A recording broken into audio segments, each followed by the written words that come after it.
اللہ الرحمن الرحیم۔ آج All India Muslim Personal Law Board کے 26ویں اجلاس کا دوسرا سیشن صبح 10 بجے سے 2 بجے تک ہوا اور تیسرا سیشن 7 بجے سے لے کر 10 بجے تک ہوا۔ ان دونوں سیشن میں جو بنیادی باتیں آئی ہیں وہ میں آپ کو بریف کر رہا ہوں۔ صبح کے سیشن میں مسلم پرسنل لاء بورڈ کی روایت کے مطابق ہمارے صدر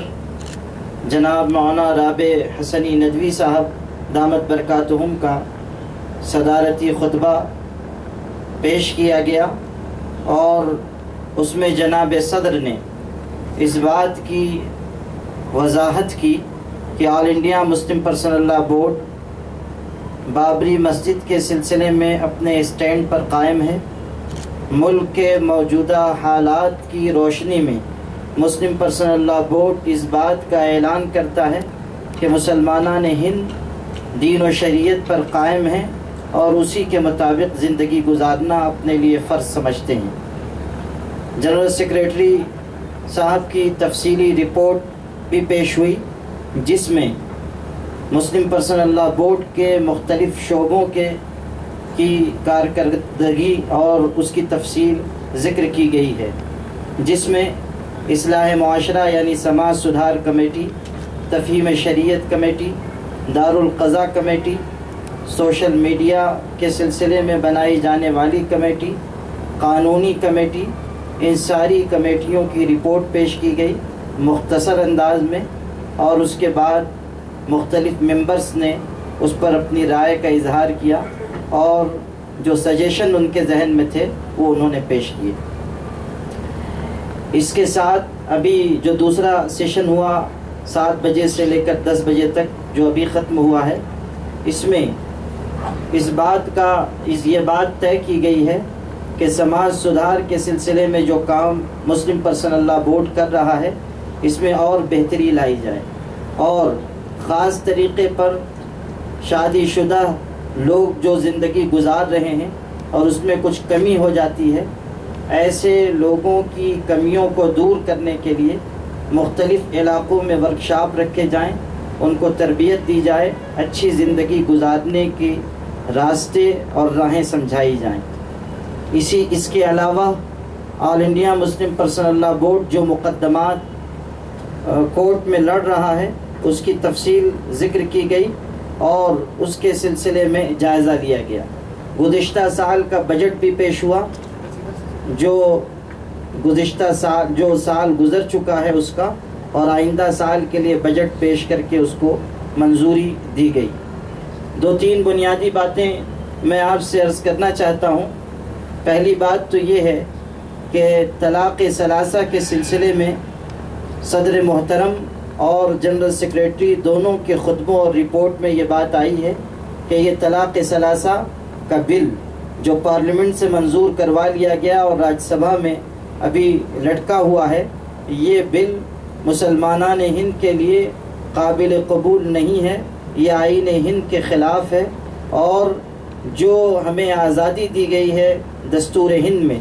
اس آزادی کے بھی خلاف ہے۔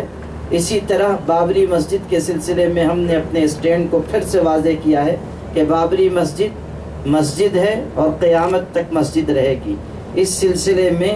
کسی طرح کی کوئی مصالحت نہیں کی جا سکتی ہے۔ ہم اللہ کے ہاں جواب دہ ہوں گے اگر ہم مسجد کے سلسلے میں کوئی مصالحت کریں۔ یہ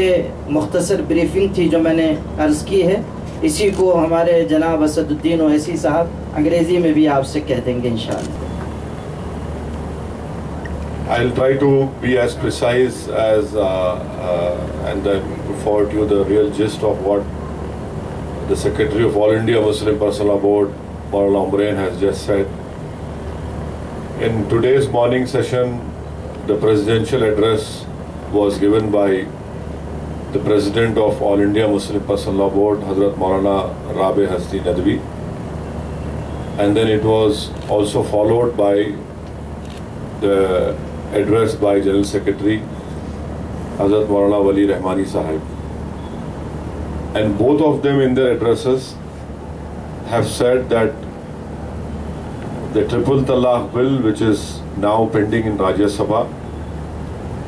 is not acceptable to the Muslim community because it is against Constitution. It is against the constitutional provisions which are given to minorities under in the Constitution. And about Babri Masjid, it was clearly said that once a masjid is built, till eternity that will be a masjid, and there will be no compromise as far as the Babri Masjid issue is concerned,